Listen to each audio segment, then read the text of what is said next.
È il 1969, stai guardando il Festival di Sanremo quando vedi questa scena. Battere le mani!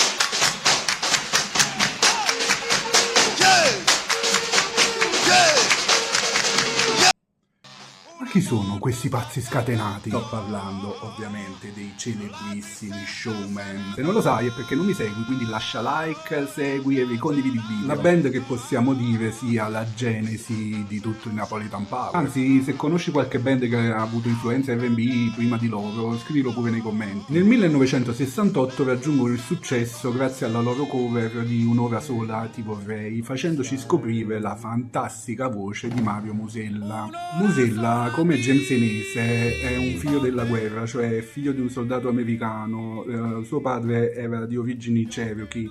Pensate che a lui è dedicato il disco Nero a metà di Pino Daniele, cioè lui il nero a metà. Il gruppo era composto da tanti talenti che poi ognuno di loro ha fatto strada. Non posso citarli tutti perché sono tutti importantissimi e non c'è tempo in questi video così corti. Sicuramente Genzenese e Franco Del Prete, che poi dopo lo scioglimento degli Showman hanno fondato i Napoli Centrale. E come non citare Elio Danna, che per me è una figura super affascinante, perché dopo essere uscito dagli Showman ha fondato Io Sanna, che sono un'altra band importantissima della scena napoletana, ma poi dopo aver sciolto Io Sanna ha iniziato una carriera da divulgatore, perché ha scritto dei libri misto tra esoterismo e fantascienza, e sinceramente io ci vorrei parlare con il maestro Elio Danna perché vorrei sapere come si fa a fare tante cose straordinarie nella vita tutte insieme. Purtroppo il gruppo si scioglie poco dopo il primo album e Mario Mosella intraprende una carriera solista che però non ha grande successo con il nome di Mario degli Showman.